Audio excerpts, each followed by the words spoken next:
ser el arte de lo imprevisto. Há quem diga que foi na Madeira o primeiro jogo de futebol em Portugal e a história revela que esta é uma ilha rodeada de bola por todos os lados e com muito para contar. O ponto de vista do adepto insular, com testemunhos de Andréa Nascimento, investigadora e sócia do Nacional, Pedro Camacho e Álvaro Faria, sócios do Marítimo, e uma breve análise à União da Bola, o Clube Fénix do histórico União da Madeira.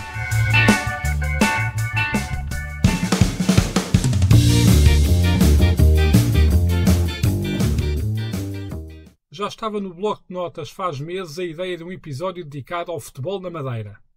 Quis o acaso que só se tivesse tornado possível no momento em que, do ponto de vista mediático, os emblemas insulares estão na berra por, pela primeira vez em mais de 3 décadas, não contarem com nenhum representante na primeira divisão nacional. Não faltam artigos sobre isso nos tempos que correm, muitos deles em jeito de uma espécie de ai coitados ou radiografia de uma crise. Não é isso que aqui se pretende. Na verdade, a intenção do episódio sobre o futebol na Madeira surgiu de uma série de curiosidades com que se foi tropeçando. Como assim há quem defenda que o primeiro jogo de futebol em Portugal tenha sido na Camacha? Então não era em Carcavelos?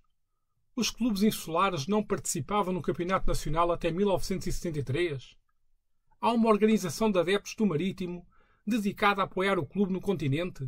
Isso é uma história gira. E aquilo do clube único, ali em meados dos anos 90, que ideia era essa? E por aí fora. Vamos então matar a curiosidade. Para a preparação do episódio, nomeadamente a ajudar a recuar no tempo para entender a gênese do futebol na Madeira, uma busca no Google apresentou a tese de mestrado Quando a Identidade os Desune, a projeção social e cultural do Marítimo, Nacional e União, 1910-1926, 1945-1955, 1974-1987-88. Se o tema parecia interessante só pelo título e uma primeira leitura por alto, mal sabia que a autora, Andréa Nascimento, tem também ela muito futebol para contar. Se não, vejamos só esta introdução, por exemplo. O meu bisavô materno foi um dos fundadores da União da Madeira, o Clube Desportivo União, e o Clube Futebol União. E à data, portanto, 1913, a primeira reunião de que há ata, não é? Foi feita na casa dele, na Rua de Santa Maria. Aliás, era onde nasciam quase todos os clubes à época, era na Rua de Santa Maria, no Funchal. E para essa reunião, o meu bisavô desfez o quarto de costura da minha bisavó, para poder reunir lá os seus amigos. Curiosamente ou não, ele nunca quis fazer parte dos órgãos sociais, era ele e um grupo de amigos, era o que hoje em dia se podia chamar uma comissão instaladora. Antes de se passar à Camacha de 1875 e ao primeiro jogo de futebol, importa sublinhar que a referida tese foi feita no âmbito do mestrado em Gestão Cultural e não Sociologia, como assumi inicialmente de forma errada, e por um motivo que dá desde logo informação sobre a qual refletir e que encaixa numa dinâmica que este podcast subscreve e abraça, procurando explorar em muitos dos episódios. O desporto enquanto manifestação cultural e social. A tese foi feita no âmbito do mestrado em Gestão Cultural. Eu achei, na altura, que estava no mestrado em Gestão Cultural, que o fenómeno desportivo não era encarado como uma manifestação social, cultural e identitária. Achei que a parte da gestão cultural estava muito vocacionada para a literatura, para o cinema, para as artes e muito pouco direcionada para o fenómeno desportivo. E foi um bocadinho nessa perspectiva que enveredei pelo estudo dos clubes desportivos à época, com maior representatividade nos maiores palcos desportivos nacionais, que decidi fazer a investigação e o levantamento e um pouco a compreensão do fenómeno desportivo aqui na Madeira. Portanto, não foi uma tese em Sociologia, foi uma tese em Gestão Cultural, o que não deixa de ser também curioso, até porque à época considerei, e ainda hoje considero, que há carência na historiografia e também na valorização do desporto entre os académicos E isso foi uma espécie de fonte de inspiração, foi um dos motivos pelos quais enverdei nesta, e também para fugir um bocadinho aos temas das teses dos colegas, e porque também encontrei um orientador que aceitou o desafio, e portanto foi nessa perspectiva que parti para a compreensão dos clubes desportivos aqui na Madeira. O primeiro jogo de futebol em Portugal é um assunto, como tantos outros, também dado a múltiplas interpretações e subjetividade. Mas mais nuance, menos nuance, mais preciosismo, menos preciosismo, é inquestionável que a presença britânica no Funchal terá motivado uns pontapés na bola no Largo da Achada em 1875 e que a introdução do futebol terá sido motor fundamental para o nascimento de diversos clubes. Marítimo e Nacional são ambos criados em 1910, o União um pouco mais tarde, e são todos de alguma forma resultado de cisões em outros emblemas já existentes. No início do século XX, o futebol chega à Madeira por uma razão muito simples. Nós tínhamos uma grande presença da comunidade britânica no comércio, no vinho, nos bordados. E o futebol, tendo origem na Inglaterra essencialmente e tendo entrado para toda a Europa através da Inglaterra, é normal que tenham sido na Madeira ou em zonas onde a comunidade britânica tinha grande expressão, que se começou a dar os primeiros passos no futebol. E foi o futebol que fez nascer muitos clubes. E aqui na Rua de Santa Maria, perto ao porto do Funchal, não é? Perto ao lugar onde os navios chegavam, não é? Onde as tripulações britânicas, quando vinham à terra, também queriam se dedicar um pouco a lazer, esticar as pernas, não é? Sair do navio de muitos dias de viagem. E, portanto, foi ali que foram sendo criados e foram constituídos alguns clubes. O Marítimo nasce em 1910, oficialmente, se bem que já havia ali alguma influência do clube anterior. O Nacional surge também em 1910, um pouco mais tarde, e o União em 1913. Mas neste início do século nascem muitos clubes na Madeira, essencialmente no Funchal, também era onde se concentrava a maior parte da população. E aqui tem que ir buscar a tal questão que falámos ainda há pouco de a dúvida onde é que terá chegado o futebol em primeiro lugar. Isso depende da perspectiva e depende daquilo que se considera o primeiro jogo de futebol.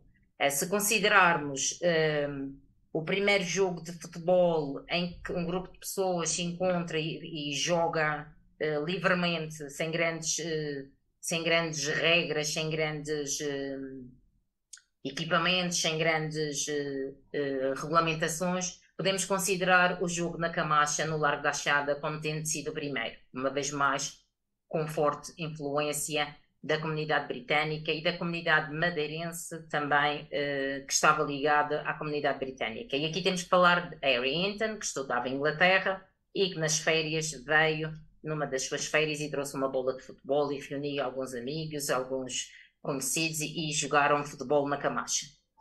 Se formos a ver o jogo de futebol já mais instruído, já com regras estabelecidas, podemos considerar o de Cascais. Curiosamente, uma das pessoas, o conselheiro Aires de Ornelas, que estava no jogo em Cascais, também estava no jogo aqui na Camacha. Se formos a ver que o primeiro jogo em Portugal continental, sim, podemos considerar o de Cascais. E ainda há alguns historiadores que indicam a data de 1889 no Campo Pequeno como sendo o primeiro jogo no país inteiro com regras propriamente estabelecidas. Os clubes nasceram numa ilha, mas não tínhamos dúvidas no que respeita à sua implementação nacional. Para o provar, vamos à Amadora. Parece um salto meio fora da caixa, mas foi lá que me desloquei para conhecer Pedro Camacho, responsável pelo grupo Marítimo no Retângulo, que fez furor na temporada desportiva 2022-23 ao marcar presença nos jogos que o clube disputava no continente. Foram muitas vezes às centenas em diversos estádios e no José Gomes, horas antes do encontro da primeira mão do play-off em que o clube jogava a permanência na primeira divisão, este adepto de 44 anos, sócio deste nasceu, que veio da Madeira para a Póvoa de Santiria aos 7 anos de idade, era um entre quase 3 centenas. Explicou, entre algum vento, mas é assim mesmo quando sai à rua para conhecer os convidados, como nasceu esta ideia do Marítimo no Retângulo.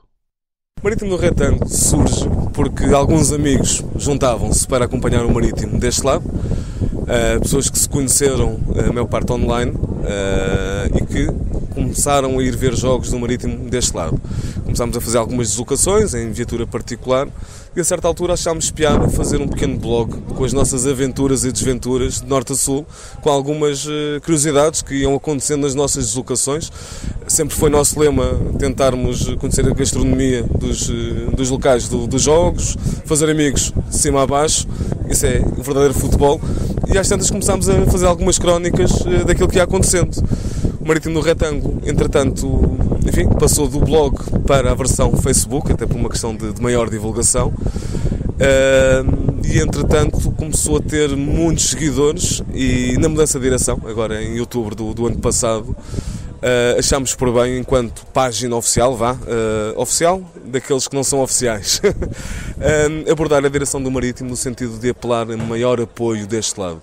E isso foi concedido desde logo, ainda no momento da candidatura, e neste momento cabe-nos a nós ajudar a congregar esforços aqui no Retângulo, daí a página Marítimo do Retângulo, dando, enfim, algum apoio logístico no autocarro que parte de Lisboa e apanha muitos estudantes universitários e acompanha os jogos de norte a sul, e essa função não oficial que vamos tendo ao longo de toda esta época. Foi na Amadora o primeiro encontro e foi nos Barreiros o segundo jogo. Mas o Estádio dos Barreiros, uma autêntica referência para quem cresceu no futebol português dos anos 80 e 90, encerra em si também algumas curiosidades. Desde logo porque é o estádio onde joga o Marítimo, onde em tempos jogaram em simultâneo os 3 emblemas mais representativos da ilha, mas que foi na verdade construído pelo Nacional. Deixa-se o vento sossegado para se regressar via Zoom à Madeira, onde André Nascimento explica a evolução do recinto. Isso e mais umas quantas curiosidades como bónus.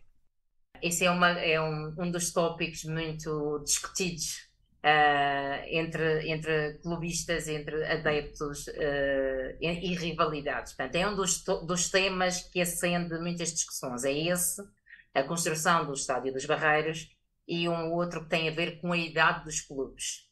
Porque há aqui pontos discordantes quanto à interrupção de alguns clubes, da atividade de 100 anos ininterruptamente, e portanto isto também vai aumentando e também faz parte das discussões clubistas aqui na região.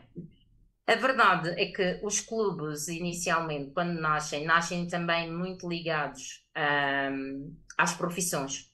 O Marítimo, das gentes do mar, aliás, isso está muito vincado no primeiro logotipo do clube, e ainda hoje no clube, no logotipo atual ainda tem o leme, mas no primeiro logotipo do Marítimo, que é lindíssimo, e que foi recuperado há poucos anos para a farda dos estudantes do colégio, porque o Marítimo tem um colégio, e pronto, era um logotipo lindíssimo, estava muito ligado, tinha muitos elementos ligados ao mar, porque eram os marítimos.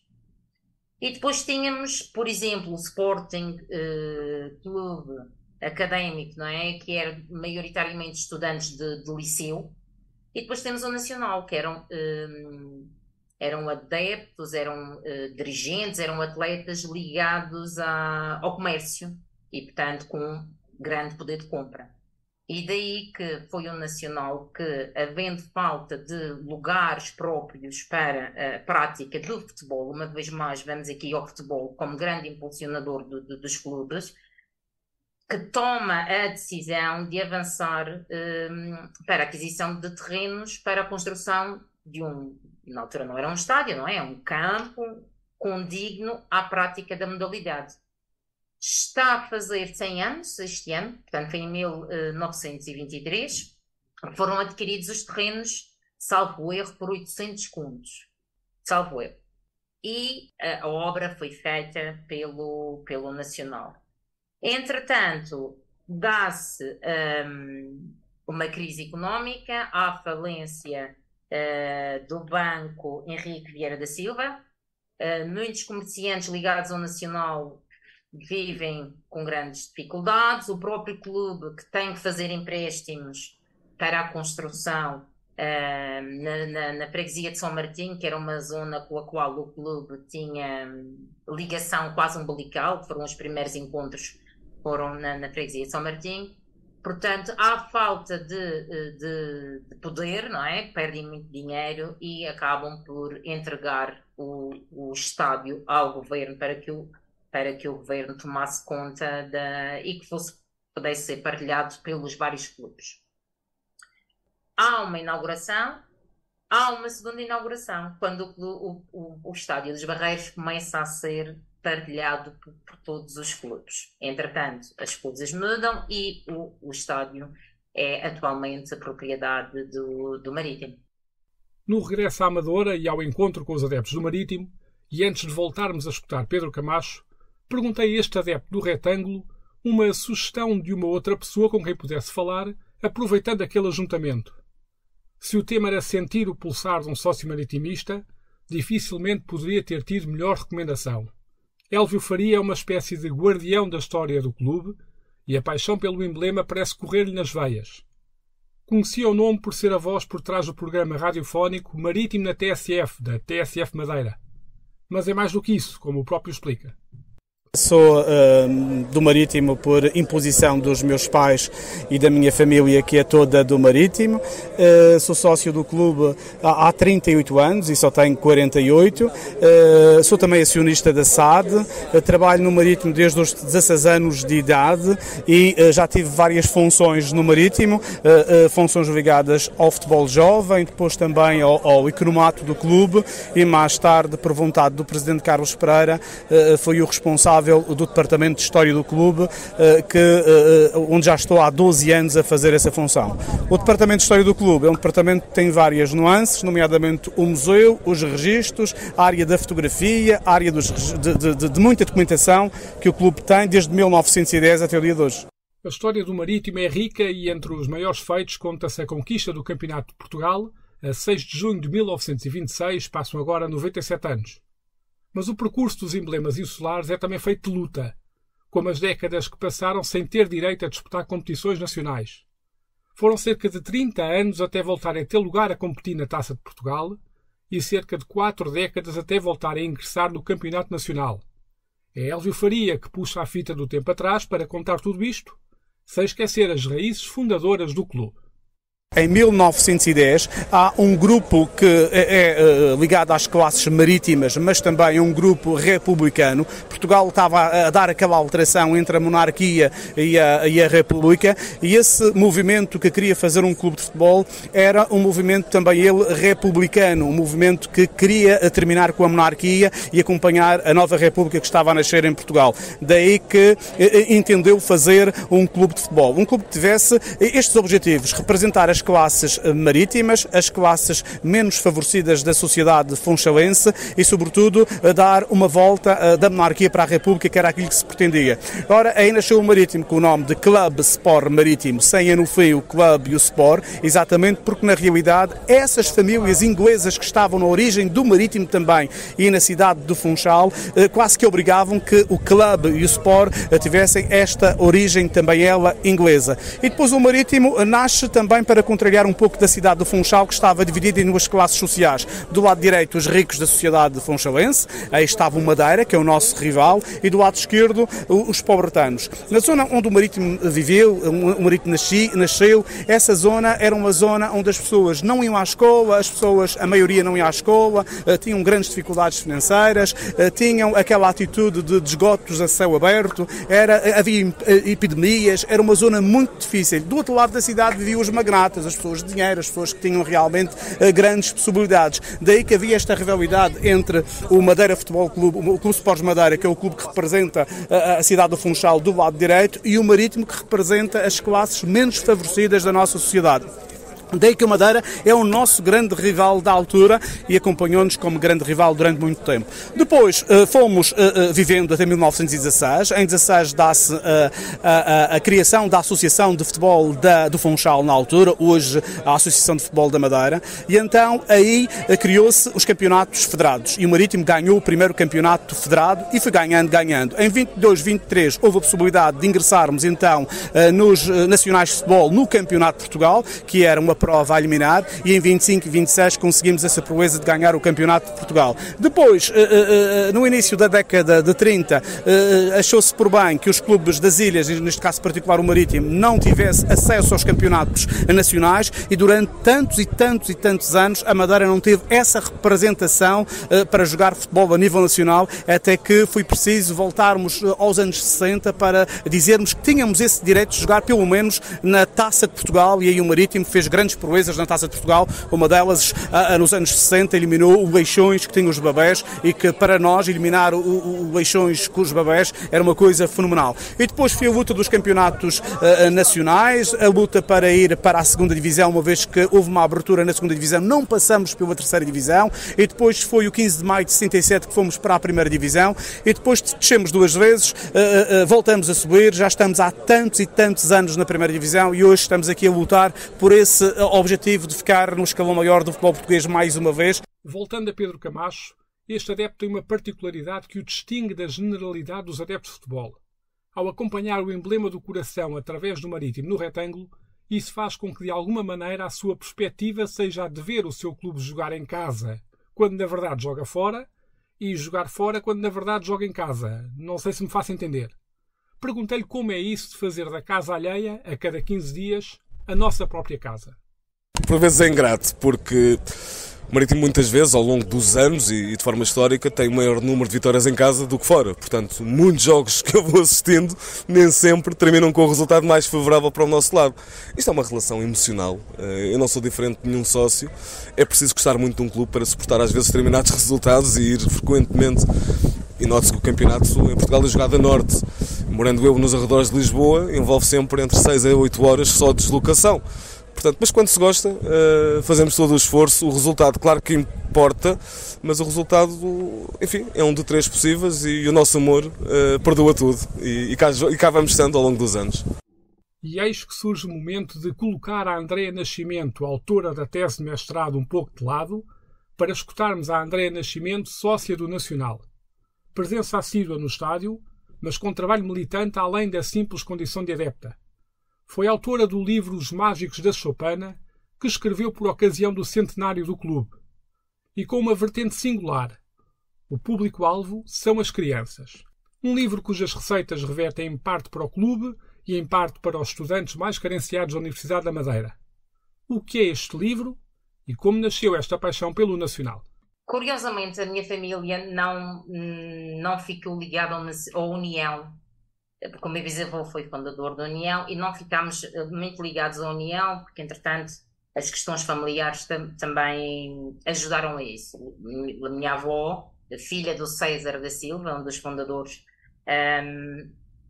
ficou muito triste porque quando ele morreu não levou a bandeira do clube. E portanto houve ali aquela mágoa com a União, e depois veio a casar com um adepto fervoroso do Nacional e portanto a família seguia outro caminho, se bem que sempre com aquela simpatia pela União e muito tristes dos últimos anos de União, do que tem acontecido, como é óbvio.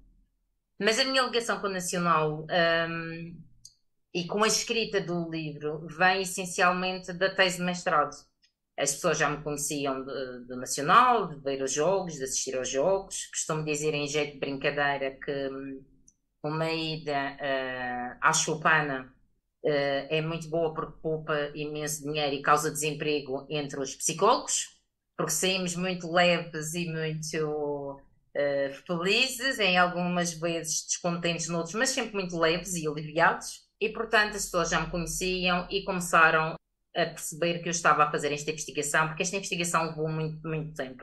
E quando o Nacional está a preparar o centenário, pensaram em fazer um livro sobre as várias modalidades e as várias valências do clube. E, à época, o professor Paquete de Oliveira convida-me para fazer um capítulo sobre as claques. E a minha participação e a minha porta de entrada para os Mágicos da Choupana tem a ver mesmo com esta parte do convite do professor Paquete de Oliveira, porque eu tinha esta investigação toda, não sou escritora, nem penso ser, mas como tinha a investigação feita em bruto, pude dedicar-me um pouco a este desafio. Foi um desafio muito interessante, porque à época, além de eu ser do Nacional, trabalhava na Associação Académica da Universidade da Madeira, que foi a editora que fez o livro. A ilustradora também trabalhava à época lá. Eu colaborava muito com a editora, com a imprensa académica a nível profissional, e portanto foi juntar o profissional ao clube e ao facto de ser adepta, ao facto da minha família estar ligada ao Nacional há muitos anos e contar um bocadinho da história do Nacional e da importância do clube, não só do clube do Nacional, mas da importância dos clubes para as crianças. É um livro infantil-juvenil, como a ilustração assim denuncia, mas conta um pouco dos marcos que, na minha opinião, foram os marcos que o Clube Desportivo Nacional deixa e vai deixando à medida que vai crescendo. E, portanto, foi um desafio muito interessante. O Nacional, sobretudo após a viragem do milénio, impôs como uma referência do futebol nacional. Um quarto lugar em 2002-2003, 3 presenças nas meias finais da Taça de Portugal, em 2008-2009, 2011-12 e 2014-15, e boas performances nas competições europeias, onde eliminou o Zenit, por exemplo. Já o Marítimo pode gabar-se de ter um passado mais rico e só numa análise ao período mais recente contam-se as presenças nas finais da Taça de Portugal em 1994-95 e 2000-2001 e as 2 finais da Taça da Liga consecutivas, em 2014-15 e 2015-16. Era ainda o 5º clube nacional há mais tempo na primeira divisão. Quem olhar para esta vitalidade no século XXI quase esquece que houve uma altura, em meados da década de 90, que se falou num clube único na Madeira, com a junção dos 3 emblemas mais representativos da região. A ideia apoiada pelo governo regional foi alvo de grande polémica e ficou na história uma célebre assobiadela a Alberto João Jardim em pleno estádio dos Barreiros. E agora que Marítimo e Nacional estão na 2ª divisão e União já não existe, será que volta ao tema à baila? É tempo de resgatar outra vez a Andréia Nascimento enquanto investigadora, para ficarmos a saber que afinal a ideia do clube único é conversa que já tem barbas. Não é de todo uma coisa nova. Não é de todo algo que tenha sido iniciativa do anterior presidente do Governo Regional, Alberto João Jardim. Em 1923, os periódicos regionais já falam da velha questão que é o clube único. Encontramos imensas notícias sobre os debates e as discussões dos clubes únicos, do clube único. Temos, por exemplo, porque os clubes à época faziam muitas atividades, faziam saraus literários, saraus musicais, faziam formação para árbitros, faziam excursões de barco à volta da ilha, traziam à Madeira clubes de outros lugares do país e não só, também de Espanha, havia jogos interilhas, intercidades, e era uma forma também de ganhar uma certa competitividade e formar os seus atletas e os seus dirigentes através do contacto com outras equipas. E isso veio dar maior importância à contestação para a participação nos campeonatos nacionais. E acabou também por levantar essa questão do clube único, porque, como já referi, só podia ter participação no Campeonato de Portugal o campeão das ilhas, que é uma expressão que depois o Marítimo vai utilizar também muito no seu próprio hino e na forma de muitas vezes como comunicam com os seus sócios e adeptos. Há ali discussões em torno de... lembro-me, por exemplo, uma notícia de ver um cortejo de carnaval em que os clubes dinamizam um carro alegórico e um dos clubes, que agora não me recordo qual, alude exatamente a essa questão do clube único. Porque que esta questão já vem dos anos 20? Porque, como disse, só tinha participação no Campeonato de Portugal o campeão das ilhas. E durante alguns anos o campeão das ilhas era sempre o Marítimo. Então considerou-se que não havia regionalmente clubes ao nível do Marítimo. E era necessário fazer a ponte entre o jogar local e o jogar nacional. ou se apresentar nos palcos nacionais. E a questão do clube único também vem por aí. Claro que há sempre quem, já à época havia dos 3 clubes e dos outros, não era só Nacional, Marítimo e União, atenção. A minha tese de mestrado é que se focou a sua atenção apenas nestes 3. Mas os dirigentes e os adeptos dos 3 clubes e dos outros, uns eram a favor, outros eram completamente contra, pela tal questão da identidade com a qual se identificavam. Eram coletividades com as quais se identificavam e sentiam a que pertenciam. E juntar tudo, clubes que até à data eram rivais dentro de campo, não fazia qualquer sentido. Não é só nos anos 90 que se vai falar da questão do clube único, não é só atualmente, pronto, com a descida, com a recente descida do Marítimo à segunda divisão, também já se começa a sentir algum regresso dessa questão do clube único, mais motivado pelas questões dos fundos públicos e dos apoios públicos. Mas a questão do clube único é uma velha questão. Aliás, era o título de uma das notícias que encontrei sobre a fusão dos clubes, é a velha questão. Já referi neste episódio, a propósito dos barreiros, que a presença dos clubes da Madeira fazem parte do imaginário de quem cresceu no futebol português na década de 90. E a este nível, há espaço igualmente para a União da Madeira, que foi nas temporadas 1993-94 e 1994-95 uma espécie de clube da discórdia, por atuar no 11 inicial com apenas um jogador português, num plantel dividido entre atletas brasileiros e outros oriundos dos Balcãs. Provavelmente hoje esse cenário seria mais consensual. O Clube de Futebol União, conhecido como União da Madeira, foi extinto em 2021, depois de a sua SAD ter chegado ao fim em 2019. Uma notícia do Jornal Económico, de maio deste ano, dá conta no leilão do espólio do museu, entre outros bens, que terá rendido 10 mil euros para responder a dívidas de 7 milhões. Mas foi igualmente ao passar os olhos pela imprensa que encontrei motivos de esperança.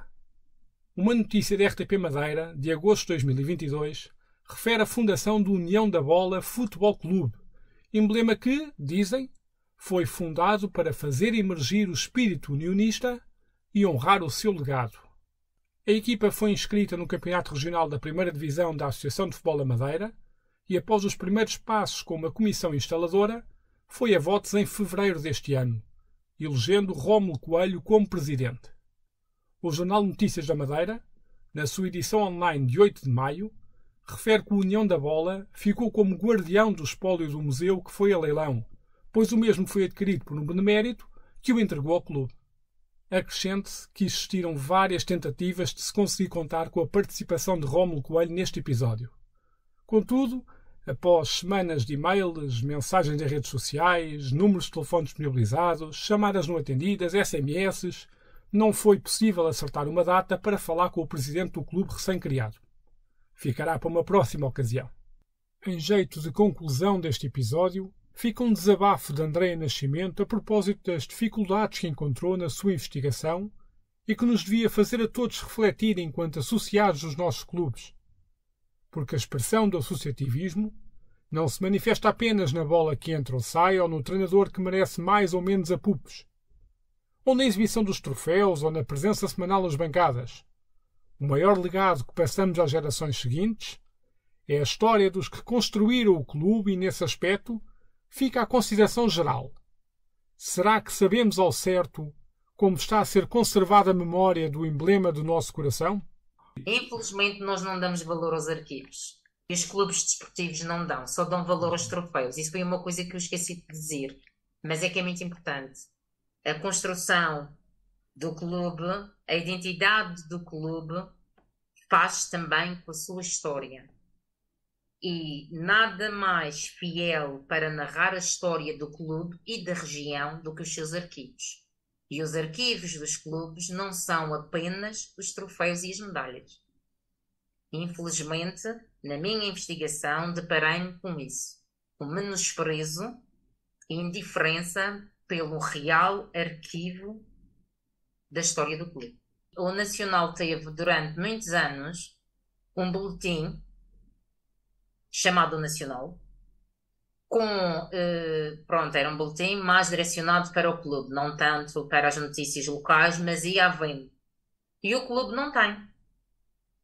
Eu contactei o filho do editor e ele deu-me tudo o que tinha em papel. Eu digitalizei, tenho isso tudo digitalizado. União, por exemplo, não tinha a ata, nem os estatutos. Eu consegui, em arquivos familiares. É muito importante. O arquivo de qualquer instituição, seja clube, associação, seja o que for, faz parte da história. E só nós conhecendo a história para não repetirmos os erros da história em vários, muitos outros aspectos.